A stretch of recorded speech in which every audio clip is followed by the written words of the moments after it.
Hello, everyone, and welcome to Esoterica's The Interview. I'm Leah Eichler, and I'm here with Susan Catto, who I'm so thrilled to introduce because Susan is our new editor-in-chief. Yay, Susan! I'm so happy to be a part of Esoterica. No, Susan and if you've read our press release, Susan comes with some ridiculous background. I've known Susan for many, many years. We met at the Giller Awards, like what seems like a lifetime ago, and she was working for the New York Times. Then she since went to go work for Time Magazine, and then for The Economist, and just a whole lot of exciting things. And she has a PhD in English literature, just that. I mean, nothing else really. And it's from Oxford. Yeah, but other than that, she's just your average gal. So thank you, Susan, for joining us. Thank you very much for that kind introduction. We love you. Okay, so we're so happy to be back. It's been a few months. We're relaunching our interview.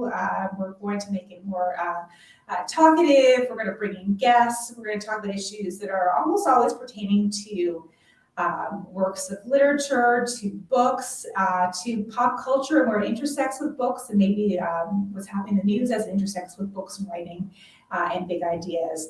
And we're going to start off today with the topic of what makes a good short story. This is something Susan and I have been discussing quite a bit over the last little while, because we do have an award that we're running right now for a short fiction prize coming up next year.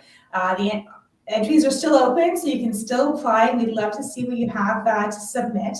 But what makes a good short story? I mean, what are your thoughts, Susan?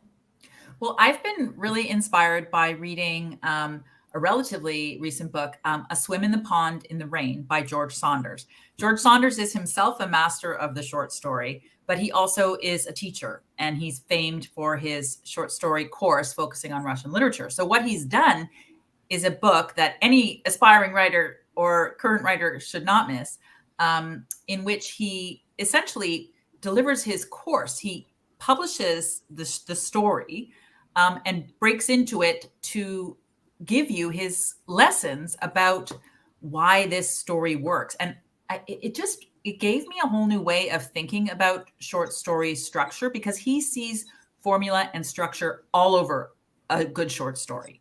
And I think whether it's intentional or not, if you then look at the short stories that you love, you can't help but see that structure and formula. So I'm very interested how short story writers feel, whether they're building that into their stories as they work, whether it's something that emerges naturally. But when you read this book, you'll never, I think about it the same way. So it's interesting because you mentioned structure. So as a writer, I think structure is such a fraught word because, obviously we use structure, but there's like these preconceived ideas that books have to have like a certain pattern to make it successful, and short stories have a certain pattern to make it successful. And writers do this all the time. The same short story patterns and novels play out again and again. Mm-hmm. And, of course, most artists, want to break the mold. And I'm guilty of that all the time. Some of the actual points you mentioned from the George Saunders' book is when it comes to structure, he refers to it as like a form of call and response. Yes. So how do you interpret that? So he basically says that a question arises in the story. Right. And that question can come from anything like your first line. As soon as you introduce somebody and something happens to them, there's a question. The writer then considerately, the story must answer that question.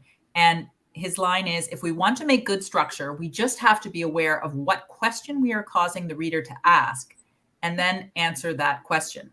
And then he adds jokingly, see, structure's easy. You know what? Actually, that's true.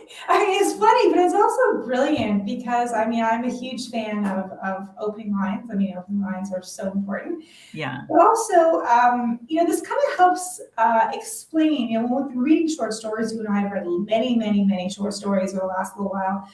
One of my gut reactions is, there's seems to be two types. There's the ones that have the beginning, middle, and end, which I have to admit are the ones I prefer because I feel like they formalize the story. Then again, there are beautiful ones that are just like snapshots of a place or a time or an experience, which I also quite like. But that could answer your question. That could be the call and response. It's like you can have a snapshot of someone's life, but you need to know what the question is. You need to know what the answer is. I find sometimes like people they think that it's literary by actually just cutting off the ending and not, giving us the answer. But we want closure, right? We do want closure. He says never, don't make things happen for no reason. Right. And having made something happen, make it matter. Yeah. So, a lot of that kind of comes down to concision. There's no flab in a great short story, even though there might be plenty of detail. But It's all there to kind of make it happen. You're getting details that help the person visualize, the scene you're painting. Mm-hmm. And, it's these facts that kind of draw us in. I just think there's one other point that I really think is important is if you're one of those people that he just thinks all you need is a sentence to start. Yeah. And that you should just get your sentences down. But what separates writers who publish from writers who don't publish is a willingness to revise. Well, yeah, we know about revisions. We revise a lot and a lot. Yes, we revise all the time. So I think that's important. I think writers should know that. Get your story out, get it on the paper, and then go back and fix it. You actually gave 2 examples earlier that I just want to bring up because, in short stories, I love that idea. And I think it works in long form as well, that everything has to be important. Like every character has to have an objective. Like every, description has to be relevant. What I love about short stories is you really need to cut the fat, and it can be an 8,000 word short story, but it still has to have all the important elements. And you mentioned just the facts versus descriptions. Mm-hmm. So, and as journalists that we are, facts are really interesting. So we've saying things like the car was dented and red versus just, it's not just describing, it's like they're facts about the car, which actually place us in that, in that world, right? Yeah, it's a great way, other than, you're not saying the car looked like it had been through, some pretty rough traffic Right. with some dents on the side and scratches in its red paint. It's just get it out there. It's fun fact because it's short stories that we're talking about, Right. but one of my favorite details about The Great Gatsby, an incredible short novel, is that it was originally something like, 4 times the length of the published book. He wrote that book and then he just cut and cut and cut until every line is essential. That I did not know that. No, I didn't. I just really can't recommend. There's a great book about The Great Gatsby as well, called Careless People, that I would recommend as well. But for people who are interested in writing technique, I would say this George Saunders book is up there with the other book that I think is a must read, which is Stephen King's On Writing. Yes, of course. It's a regular on my Audible. It's a great one too. Now, these are great tips. And if you're listening in, submit your story. We really cannot wait to read your stories. We're very excited about this contest. So we talked about a good short story, and now let's get to your expertise. So Susan wrote a big idea piece for Esoterica called "The Top 10 F-Boys of Classic Literature." And what I love about it, and this is a perfect Esoterica piece, is it mixes that really cerebral basis in literature, but also brings in, kind of a lightheartedness. I mean, not everything needs to be so serious. And when you think about it, do you want to define, I think our audience knows what an F-boy is, but, do you want to define F-boy for us? Well, I was inspired by a show, and I will say, because I do have a PhD in literature, I feel I have an absolute right to do things like watch shows called Fboy Island. And you have total permission to write. Yeah, you can watch that. I can watch that. So I did watch it, yeah. And it was very funny. It's quite a tongue-in-cheek version of a reality dating show, where half of the men on the island are self-proclaimed F-boys who are just in it to score and to maybe get the cash prize at the end. And half of the guys are self-proclaimed nice guys. But the women, and there's 3 of them, don't know which is which. So that's the drama of that show. And that's okay. So an F-boy basically is someone who is really, really skilled with the majority of the opposite sex at charming them. Even if you don't want to like him, there's something about him that is fairly irresistible. And they can kind of handsome or talk, or in the case of this show, show off their core muscles or whatever to an extent that is hard that other men might find hard to compete with.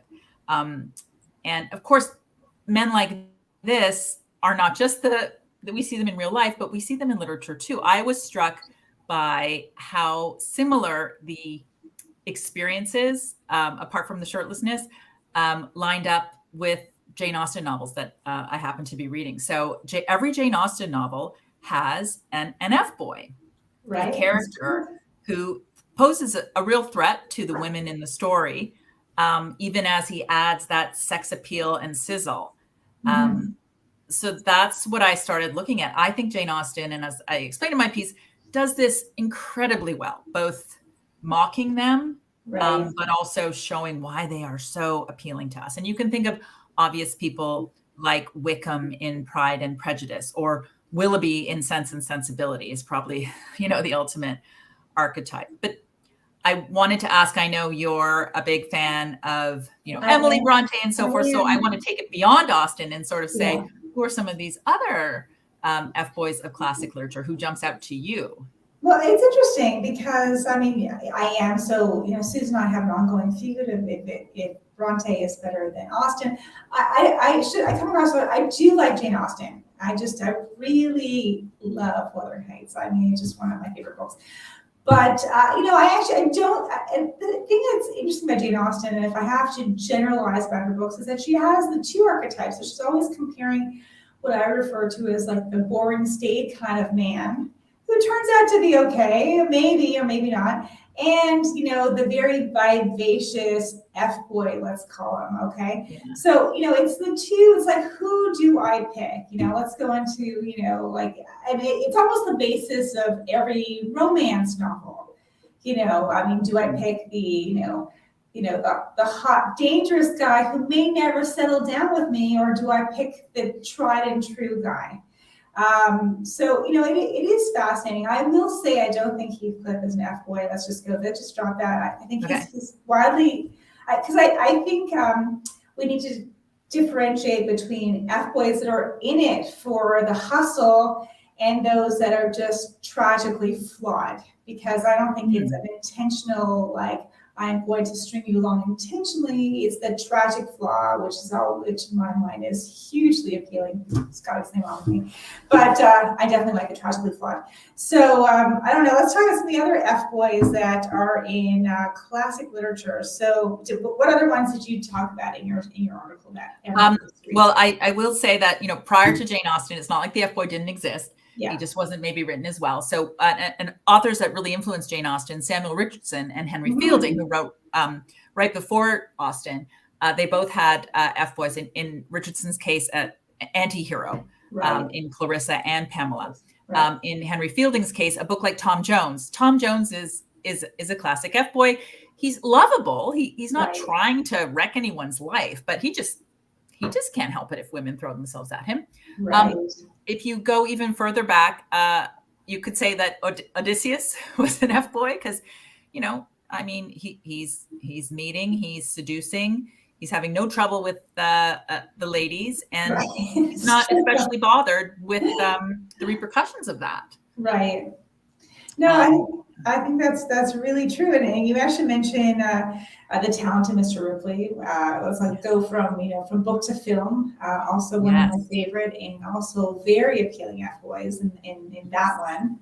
Oh my God, Dickie Greenleaf is, I think, especially as personified by Jude Law. Right. Again, archetypal F-boy. You want to be able to sort of go, I know what that guy's like, but even though you're like, I know what that guy's like, you're still like, wow, impressive.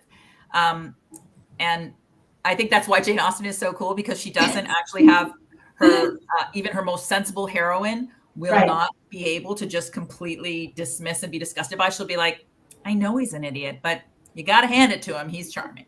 Right. Yeah. It's very true. It's very true.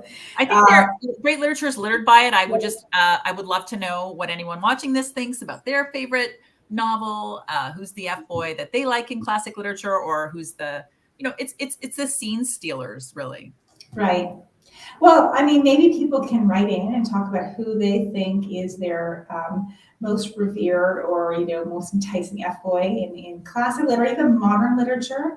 It comes up, I think, and we talk about, kind of stereotypical structures of, different, I mean, that's really that dichotomy of like the F-boy and the tried and tested and true man is really, it's very pervasive. I mean, it really is everywhere. And it's funny, I wonder if that's why we like shows like F-boys so much, because it's rooted in what we've actually been reading all along. Maybe there should be like an F-boy, a period piece, and they should place it in like, that would be 19th century. Well, there was an old motto, in Samuel Richardson's time, that a reformed rake makes the best husband. And he set out to disprove that because he thought it was a really pernicious myth that, kind of once an F-boy, always an F-boy. But on the show Fboy Island, you have these guys who claim that they are reformed F-boys, and they are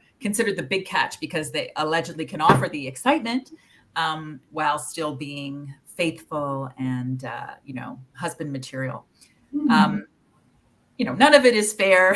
Most people cannot be divided into those categories, but it is a little bit of fun. And I think it's kind of fun to look at classic literature through this lens. I got a kick out of it. Our audience will be able to read your full piece the next week or so while we're promoting it, and maybe I'll follow it up with one on F Girls of Literature. You never know. Oh my God, there must be such a thing. Now I got to think about that one. So there's got to be an F Girl of classic lit too. And no one's as kind to those women. They usually get much meaner names. Okay, but maybe not nowadays. Okay, so let's move on to. We want to talk briefly about life in the newsroom, and we'll tackle this topic again once the book comes out. But Margaret Sullivan's Newsroom Confidential is coming out in October. And why don't you tell us a bit about Margaret Sullivan for readers who don't know? Yeah, so she's worked in newsrooms for about 4 decades, and she started off at the Buffalo News. But most people will know her because she was appointed in 2012 as the public editor of the New York Times. Right. And that was in a role where she was then, in these very contentious times, talking about the actual reporting, how it happens. She was the one that people went to when they felt things were unfair, when they felt there was fake news, unethical practices. She was addressing all these journalistic issues. So the book is a bit about navigating the controversies at the New York Times. So I'm really looking forward to reading that. But I also think it's interesting that she's writing about life in a newsroom and battling sexism in a newsroom. And I thought of you, Leah, because you used to run a newsroom at Reuters. So I just thought it might be a great one for you and I to talk about. Well, and it's interesting. I mean, it's been a few years since I've worked in a newsroom full time, although, I've never left journalism per se, but, the kind of the sad state of journalism, why public editors are so interesting to me is, in the last 10, 15 years, journalism has taken such a hit. I feel like the reputation, I feel like, and maybe you as well, we kind of grew up in what I now refer to in my mind as like the golden years of journalism, when people still trusted the news, or at least not everyone did, but more people did than do now. And for those that are unfamiliar with the profession, rest assured there is a very extreme code of conduct that goes into every newsroom, and they are meticulous. And it's not that people don't make mistakes, not like people don't have biases, but really, really good newsrooms will do their best to keep all those at bay. And it's been really sad to watch, the news disintegrate over the last 10, 15 years with statements like fake news, which now, has made everyone really, disprove everything. I mean, you can't really there's really no reliability, and people don't know what to rely on anymore, which I think is a really, really sad state of affairs, and of course a major hit to our democracy. But when we talk about newsroom sexism, yes, I mean there was a ton of sexism. When I started, there were almost no women in the newsroom, at least the newsrooms I worked in. I'd say maybe less than 30% were comprised as women, and I do remember the boys taking trips to strip clubs and being called the girl. And things like that. And I'm sure that's still pervasive. And I mean, newsrooms and media companies, as we know, it hasn't really changed. We have our own kind of, for those who've been following the news, we at CT, there's a whole brouhaha at CTV over Lisa LaFlamme, who was, by all appearances, unceremoniously dismissed because potentially ageism, potentially sexism, potentially gray hair. I mean, there's a whole list of litany of things, but what we can't dispute is that she was a top-notch journalist that was still in her prime. And we don't know why she was dismissed, really, and we probably will never really know.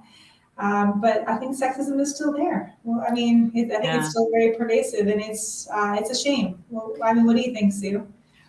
I think, my mother worked in newsrooms in Detroit and then in Toronto at the Globe and Mail. And for her, her career was expected to be over when she had children. So she, she got married, and it was basically like just a given. You don't continue working once you start a family. So that was kind of the end of her newsroom experience. But prior to that, it was just a given that you were one of a very few. You were subject to, quite a lot of belittling. You were, your work was relegated to women's sections of the newspaper, and but for all that, it's still. Well, I don't think it's changed. I don't know. Maybe it's changed now, and of course, we can go into a whole long debate on what it means to be a feminist now. But I am obviously not the same generation as your mom, but I had my first child in 18 years ago, and I was also asked at the time if I would be coming to work after my mat leave, and I remember thinking it was the most puzzling thing. I'd spent my life trying to get that job, and why wouldn't I come back? I had no intention of staying at home forever with my kids, but of course in Canada we're lucky to have the option, but no, I definitely wanted to go back. So I'm curious how it is right now. Maybe people write in and tell us their worst sexism stories in their media outlets. I'm sure there are many of them, and we can report on them later. Absolutely. And so, final topic of the day is it's the 40th. 45 years now. Oh, 45 years. My mistake. 45 years since The World According to Garp was first published. Now, Sue, you read this as a teeny tiny girl. What were your first impressions of the book? So I have always felt that permanently life scarred by reading The World According to Garp way too young. I probably read it shortly after. I would have read it after the paper book edition came out, so I would have been maybe a tween. So inappropriate. It was my first encounter with so many things. But boy, did it ever make an impression. And I've always read a lot of John Irving novels ever since. And I do think it's a really significant book in literature that has never really, it was so ahead of its time. It really was so ahead of its time. I know. So, I mean, and you interviewed John Irving. Actually, I interviewed him years later. So I think around, I don't know when did you interview John Irving? I love it. I interviewed him in his home in Vermont when his novel, it would have been about 7 or 8 years ago. Okay. It would have been probably, his last novel was 7 years ago. So I think it was a novel before that. So it might have been even a little bit before that. Because he's now publishing his first novel in 7 years in October. Right. It's called The Last Chairlift. He's 80 Right. years old now. So I'm quite curious to read that. I found him absolutely fascinating to meet. And the thing I found the most interesting was his compulsion to write. You would think there's an Oscar statuette in his bathroom from the movie, the screenplay of, that he wrote for Cider House Rules, I think. And he's such a bestseller. His house had all the framed, New York Times bestseller list. Could he relax and chill? No, he could not. He was every day driven to write, every day, all day. And I just thought, his poor wife, like he is never, he's never satisfied. Yeah. I mean, that's kind of a writer's life, right? I mean, you do, it's like more of a madness than anything else. I mean, you kind of have to get it out there. I mean, or else it's like write or die, really. That's how I think a lot of us feel. 100%. He just does it so much better than so many of us. So, yeah. He reminds me, again, like Stephen King, again, is one of those people. He's going to write every single day. And John Irving is like every day. It was Christmas, no exceptions. Like he writes every day. So I think it's so interesting. I think I've heard there's going to be that he's written a mini series version of The World According to Garp, like for television now. So that's kind of something I would love to see. How just read that today when I was looking, and that would be really exciting. So questions for you, and I actually did interview him. I think it must have been years before you did. And it was a very brief interview, and on his home was in Toronto. It was on the release of his book Until I Find You, which is still a book I love. And those of you who haven't read it, it is a fabulous story. And I realized, speaking of The World According to Garp, is he does have a lot of single mothers in his book. I mean, he was the child of a single mother. And I guess the question comes out now because, things have changed, and he was ahead of his time. I think at the time of World According to Garp, there was no debate that he was a feminist writer. So would you still consider him a feminist writer is the question. Now, in 2022, is he a feminist writer? It's really hard to say because, The World According to Garp starts off, as I recall, because I've been too traumatized to go back and reread it, starts off, as I recall, with all kinds of descriptions of the young character looking at porn. And so it's dissections of these pornographic photos. Right. Didn't feel especially feminist to me, but in the humanity that he gives, the mother in that story, the single mother, the agencies that she takes for her life, and then the way he engages with transgender issues, with the feminist issues, this whole society of women who cut off their tongues, in sympathy with a rape victim who has her tongue cut off. There's a lot that's engaging there. I would be shocked if he, wasn't one of the more feminist male writers of his era, for sure. I don't. If you compare him to, someone like Updike or whatever, you're gonna. I know he's a little younger there, but if you compare, I don't think his characterization of females, they really are treated as like real, fully rounded people. They are. No, it's true. So we will talk more about that in the coming weeks.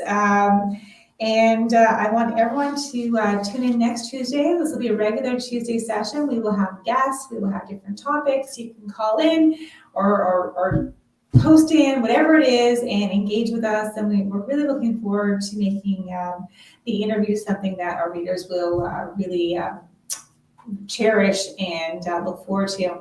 And the last ditch reminder, I know we said at the beginning, is we do have a short story contest running right now, so you can submit your short story. Susan and I will be reviewing them. There are blind submissions. Anyone can submit. We, new writer, experienced writer, you name it, we are open to reading your lovely words. I wanted to thank you guys all again for tuning in. My name is Leah Eichler. I'm with Susan Catto. We are from Esoterica, and we will see you next Tuesday. Goodbye, everyone. Bye.